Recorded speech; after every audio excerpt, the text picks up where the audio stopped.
to the story of Millie the bearded dragon. When Millie was taken in by an animal sanctuary, she was in a pretty sorry state. She'd been neglected and was barely able to move. But thanks to a lot of TLC, she's now well on the road to recovery. But to make that journey, she needed a helping hand and a special set of wheels. Leisha McNally has the impressive story.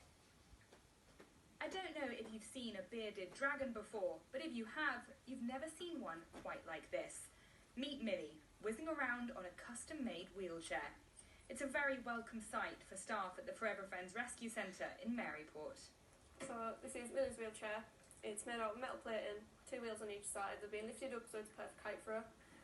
It's just been upholstered with some fabric.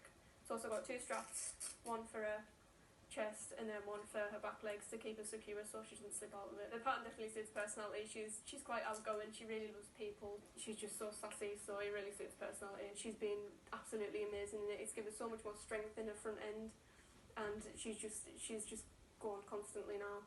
It's a dramatic change from when Millie first arrived at the sanctuary. Foster owner Amy says she bore all the signs of being incorrectly cared for. Millie has what's called metabolic bone disease. It's really, really common in reptiles and it's caused by a lack of vitamin D.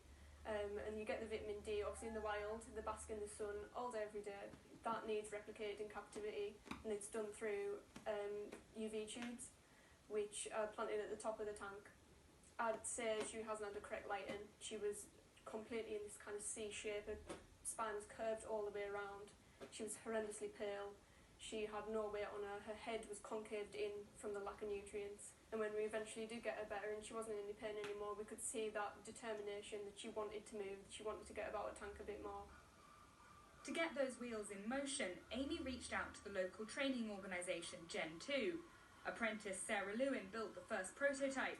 She hopes the media attention Millie is getting could encourage more women to consider the varieties of a career in mechanics. To inspire young females into the mechanical sector would be brilliant. So it's not just dirt and car engines.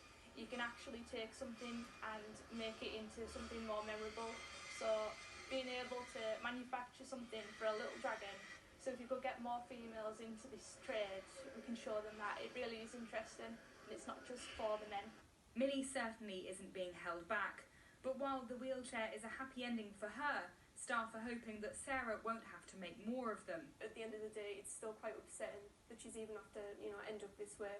If people are wanting to get a pet, such as a reptile and a bearded dragon, do research in multiple different places because you really need to find out what's best, what fits best for you and what fits best for the animal. So let's hope that Millie stays 1 in a million. Leisha McNally, ITV News. A marvellous recovery of Brilliant, Millie. brilliant. With engineering and sunlight. Let's see if there's any in the forecast.